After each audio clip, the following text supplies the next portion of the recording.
Labdien!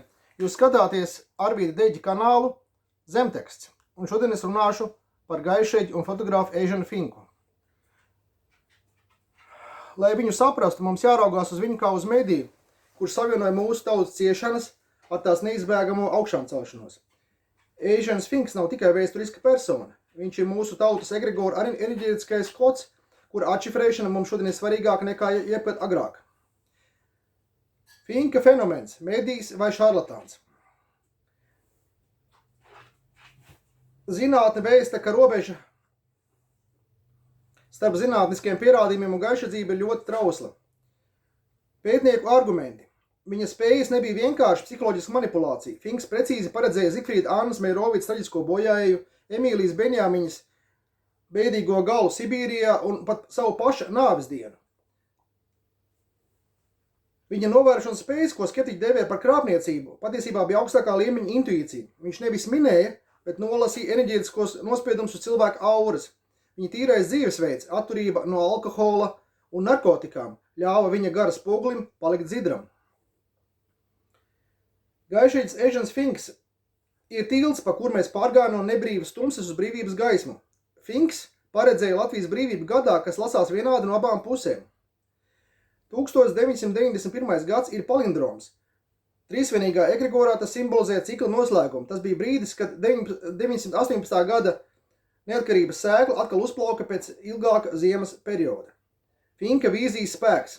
Viņš redzēja sarkano karogu plivināmies tad, kad pat visdrosmīgākie sapņotāji baidījās par to domāt. Šis pareģojums kalpoja kā neredzams enkurs, kas turēja Latvijas egregoru pie dzīvības cauri okupācijas gadu desmitiem. Finks bieži runāja par Krievijas nākotni, un viņa vārdi šodien atbalsojas ar jaunu spēku. Finks paredzēja, ka Krievijas impērija, kas balstīta uz meliem un asins izliešanu, sabruks pēkšņi kā kāršu namiņš. Viņš redzēja Krievu tautas izklīšanu pa pasauli un valsts robežu saraušanos līdz Maskavas tuvākai apkaimei. Mācība mums. Finks mūs brīdināja, ka komunisti īslaicīgi saglabās ietekmi pat pēc neatkarības, bet viņu vara izkūpēs kā dūmi, kad latviešu tautas egregors pilnībā attīrīsies. Gaišadzības līnija Latvijā. Finks nebija nejaušība. Latvijas zeme vienmēr ir dzemdējusi redzētājus. Senatnes krīvi un zintnieki. Pirms vācu krustnešu ienākšanas mūsu tēvzemē bija spēcīga zintnieku kārtas tradīcija. Viņi paredzēja svešinieku ierašanos un dzels vīru postu, bet vienlaikus solīja tautas gara atgriešanos pēc 1000 gadiem. Zilā kalna Marta un citi. 20. gadsimtā Finks nebija vientuļš. Viņam līdzās stāvēja tādi viedie kā Zilā kalna Marta, kuri katrs savā veidā sargāja tautas enerģētisko lauku. Viņi visi ir viena gaišadzības koka zari. Kā mums izturēties šodien? Neizmantojiet Finka pareģojumus, lai barotu naidu vai pasīvu gaidīšanu. Gatavība, nevis gaidīšana. Ja zinām, ka Krievijas impērija sabruks, mums jābūt gataviem būt par jaunu, gaismas pilnu kaimiņu, nevis jāgrimst revanšismām. Iekšējais gaišeģis. Finks parādīja, ka katrā latvietī sēž mazs zintnieks. Mācīties klausīties savā intuīcijā, tā ir jūsu tiešā līnija ar Latvijas egregoru.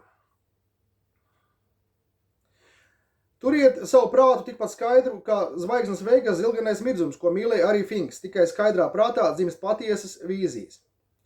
Noslēguma vārdi. Asian Finks bija tautas cerības fotogrāfs. Viņš nofotografēja mūsu brīvību tad, kad tā vēl bija tikai gara pasaule. Šodien mēs dzīvojam viņa attīstītajā bildē, lai Finka viedums palīdz jums saskatīt gaismu pat visdziļākajā tumsā. Rītdien turpināšu atklājot Asian Finka sarunu ar Kārli Ulmani īsi pirms 934. gada 15. māja apvērsuma. Paldies, ka skatījāties. Jūs bijāt kanālā Zemteksts, un ar jums kopā bija rakstnieks Arvīds Deģis. Paldies!